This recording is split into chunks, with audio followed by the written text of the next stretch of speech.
We are about to start our trip. This route we're taking over the next couple days is what's affectionately known as the route around the rock. And it's not iRock, the rock. But I'm taking my electric bike, but I'm leaving the charger at home.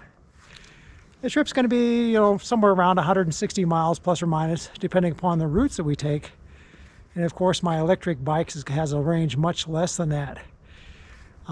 So it's going to be interesting to manage the electricity. I'll be doing a lot of biking without any electric assist. And we'll use it when we want to use it or need it. And we'll just see how this goes. So come along with us today and enjoy the trip. You say you got 27.5, Tom? 20 pounds, 3/4. Well, I'm heavier than you then. I have 26 pounds. But that's with 2 quarts of water. Well, we started in Wilson this morning, and the normal route would take you on the Moose-Wilson Road through Teton National Park. Unfortunately, they got the road closed, so we're gonna have to take a little diversion.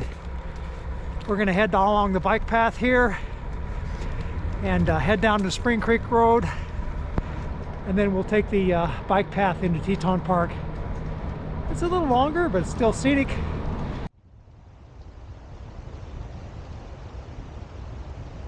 Every year, Fitzgerald's Bike Shop sponsors a ride event along the same route as we are taking, but in the opposite direction. It is usually held around the summer solstice in June. It is a self-supported ride. Some riders blast through it in 1 day, others take 2, but we are in the chill mode and are going to take a slightly longer route, and we are planning 3 days. Okay, we've just now entered Grand Teton National Park.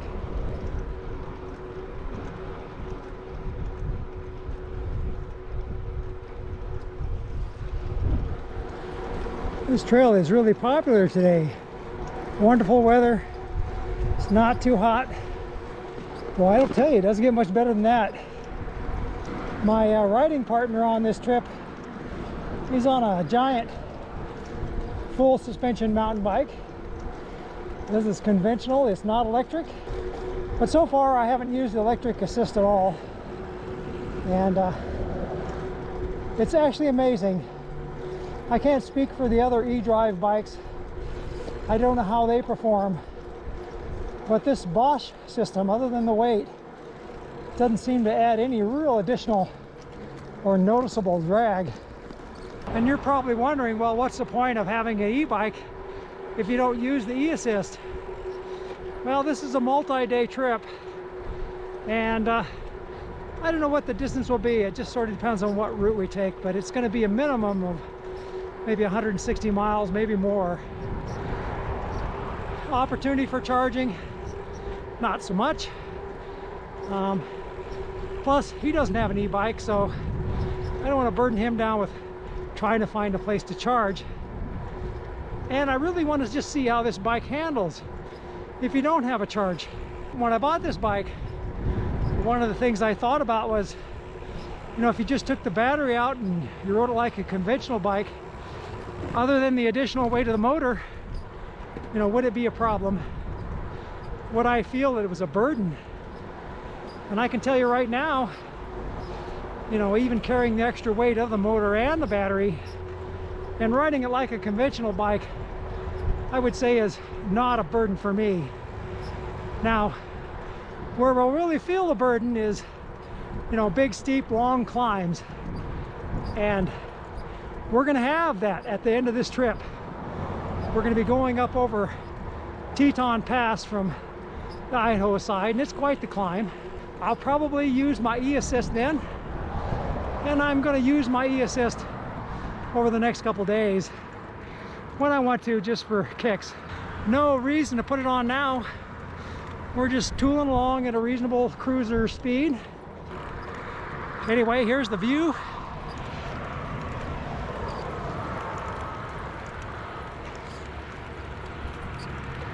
One of the prettiest bike rides in the country.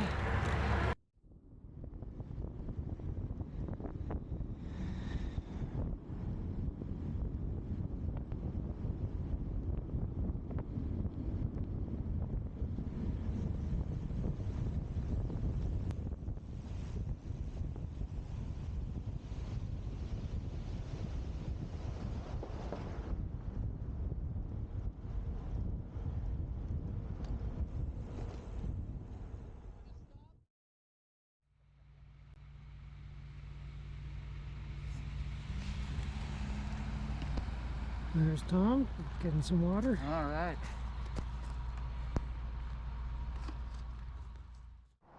So this is Jackson Lake, and it is really a beautiful location, but the water level is really low this time of year because it's also used as a reservoir for downstream farmers. It's about 4:30 in the afternoon, and we're about 58 miles into this trip today. Had a couple real nice stops. Currently, we're cranking up this long grade between Jackson Lake and Flag Ranch. It's a pretty nice long climb. We're both in our low gears and we're just chilling out. No sense trying to roar up this thing. I've pedaled the entire day without any assist at all, and I can say without any doubt, if you're thinking about buying an e-bike with the Bosch system and you're worried about what happens when the battery runs out, I'd say don't worry at all. These bikes are more than capable of being tooled around. Just a little bit of extra weight, but if you're in decent condition and you're used to pedaling a bike, especially if you're used to pedaling a bike with gear on it, I don't even think you're going to notice the extra weight. I really haven't so far today. Now, could I be flying up this hill with 15 extra less pounds on the bike? Yeah, maybe.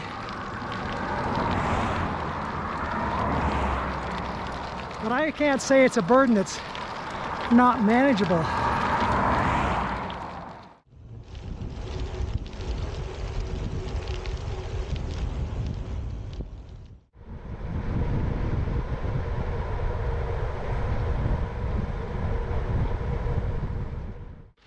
Well, now we're on the Grassy Lake Road, and we're heading over towards Ashton,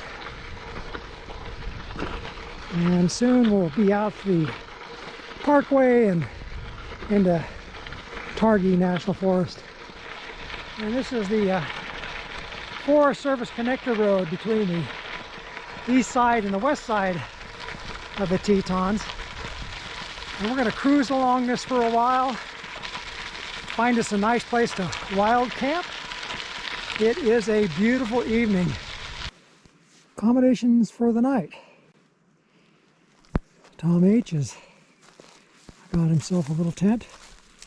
Actually, it's not a tent, it's just a Big Agnes fly and a brown cloth. No tent tonight. He's going lightweight. Me, I have an Alpine bivy sack, and I should be as snug as a bug in a rug. Had a really good ride today.